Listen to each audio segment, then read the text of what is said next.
So a couple of weeks ago, we heard from Omar talking about doing some 1031 exchanges, selling some houses, and getting some units, going from 1 to 3, 1 to 4. He's now in the process of doing that. He has more numbers for us. So Omar, tell me about growing your portfolio, your unit count. What's going on? It's crazy. It's a lot of moving parts. But you know, sitting money. If you see some assets that you have, and it's money that's sitting there and it's doing okay cash flow wise, but if that money could go somewhere else and double or triple your cash flow, and then have a potential, this is the part, the potential of an increase of substantial, maybe 4x your cash flow on a property, then that's probably a good play because it's going to increase your money, right? But you're going to be able to also depreciate the asset. So what I did is I took 4 lots that were sitting there not making any money. Okay, zero, Just dirt. just dirt. Okay, Okay. so and I'll give you guys this scenario. I bought a property in 2020 for 110,000. It included 5 1-acre parcels. One of the 5 acre, or one of the 1 acre of the 5 acres had a dwelling on it, a 2-1. That's a piece, right? So what I ended up doing is I ended up selling the 4 lots around it first Okay. because no income coming in. Those 4 lots brought me $175,000. Okay, I sold all 4.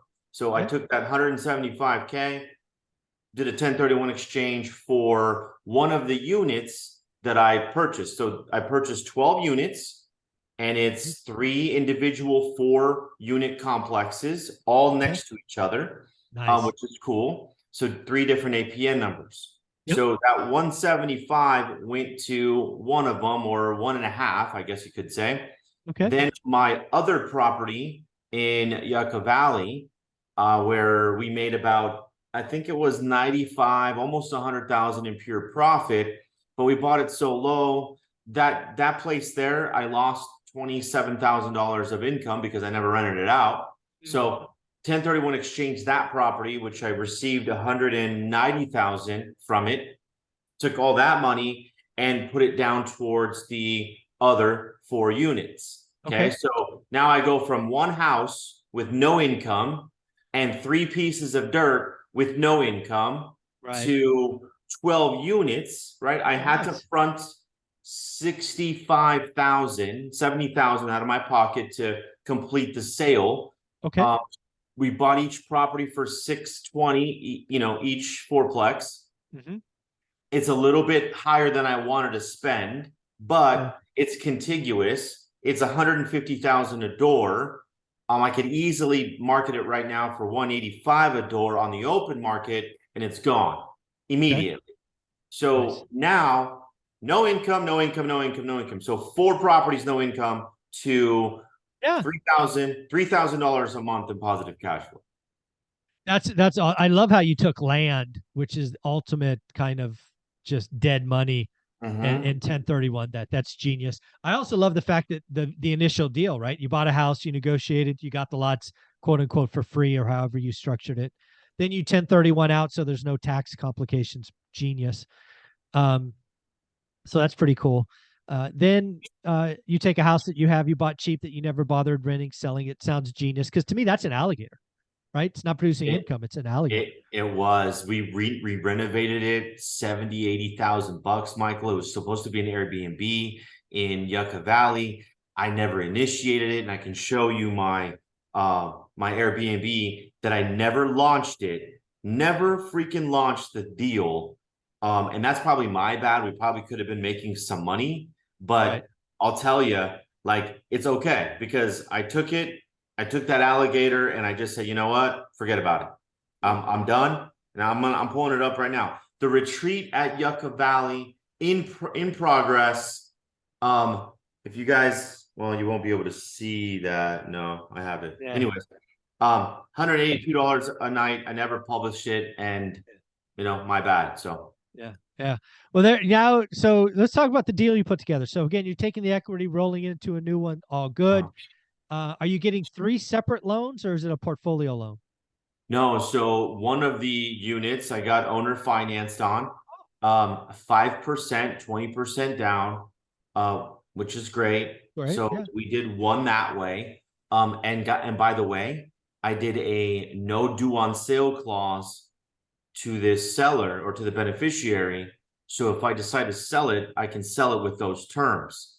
You can do a wrap or whatever. Yep. I can sell like if I want to get rid of it, I can. Somebody else takes her loan over. That's Sure. it, done. Right. So there's no due on sale clause because she wanted guaranteed to not be paid off for Right. 15 years. Oh, nice. And there was going to be a 5% prepayment penalty if it's paid off early. So no Okay. one wants to do that. So that's that one. The other two, I got bridge loans on because she didn't allow me to move forward with the DSCR loan because it was going to take a little bit longer. So I had Okay. to initiate the structure. I came in with 15% or 15 or 20% down as well. So there were some big numbers because Yeah.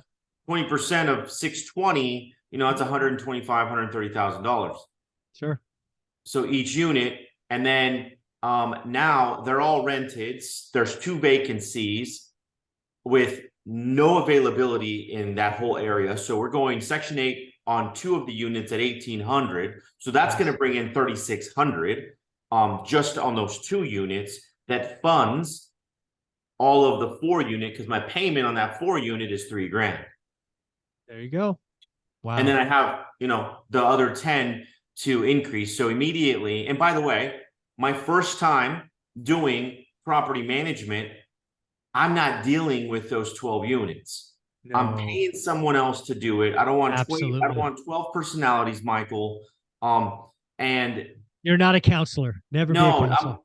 you know what? And no BS. I close on Friday. Yesterday, I get a work order sent to me by the management company that somebody needs to replace the water heater. I'm like, oh my gosh, okay, here you go. Just say yes. Okay, fine, just get it done. But check this out. I got grandfathered in for these 3 units. I'm paying, this is nuts, man, nuts. I'm paying $160 a building.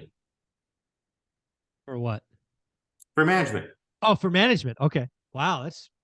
That's $40 a door. That's pretty cheap. Yeah, that's cheap. 100%. So I took over that existing contract and I'm paying 20% of the first 2 vacancies. Sure. So the new ones that are coming in, I'm paying 20% of the first month's rent. Yeah, lease up fee, the tip of the call. The lease up fee, exactly. That's cool. Not bad. So tell me about the bridge debt. The bridge debt's kind of be pretty expensive. I'm going to guess 8, 9, 10%, something like that. I got it at 9.4. Yeah, would not shock me over 9. You're going to probably clean these 2 up, and you're probably want to be out of them or refied in 6 months. What do you think? I'm going to refinance both of those, hopefully with a better DSCR loan, because if I'm at 9%, I might actually, I don't know if honestly, maybe it's a question for you to answer. Sure. DSCR loan or a traditional financing so I can get, 5 or 6%. Well, I would certainly try conventional first. Right. They're going to probably have a seasoning period, so you won't be able to get cash out for sure. But I would certainly, if you can, go conventional. It's 30-year debt. It's going to be the lowest rate possible. You may have to bring some equity to the table because just my guess, is there going to be 25 or 30% required. So it'll be a 70% LTV loan. But I think the rate will be low enough to make that worthwhile. Right. I think a DSCR loan is probably just rate and term, but it's probably a point higher, maybe a point and a quarter higher. I would certainly shoot for conventional. Absolutely. Right. And that's my whole thing. It's like, it doesn't, the owner carries great for $3,000 a month. The other 2 that you're after. Yeah. The other 2. Now, if I had if I had a $9,000 nut for all 3 of them, oh, now we're talking. Now this is game. Yeah. Now you're 21K, 22K in income as is, probably 25 or 26K in income once up. Yeah. That's pretty good. It'd be a game changer, So, it's not bad. I have my challenges, with this, with these 12 units, but sure. Guess what? It's 12 units. Well, yeah. And all you had before was land in a vacant unit. So, I mean, You're in the game. You're playing Monopoly, so it's pretty cool. And the Pretty best cool. part, which we'll touch on real quick, is these properties 620K times 3, 1.8 and some change, right? 1.86. I'm able to cost segregate all 3 of them Oh, that's nice. Yeah, because guess what? yeah. And if I end up later selling the 3 assets for a $400,000 increase, as in profit, I take all my money back plus the 400, and I roll that almost $1 million into something else. Yeah. Via 1031 exchange. Now I can go 2.5 and with $1 million down. Yeah. Something, so I can be like Michael Zuber and have like a whole bunch of crazy doors. I'm getting there, Michael. There you are. There you are. Yeah, the 1031 exchange is important. Cost segregation is important because you're a real estate professional. Lots of different ways to get wealthy in this game. So, Omar, thank you for showing us. Thank you for sharing your story. Where can people find you if they want to join your team or buy and sell in the high desert? And guys, follow me on IG. I'm at Invest with Omar, or go to my website, omaralfaro.com. We push out a lot of stuff, and I'll be able to help you guys structure your deals in the areas. There you go. Thanks, buddy.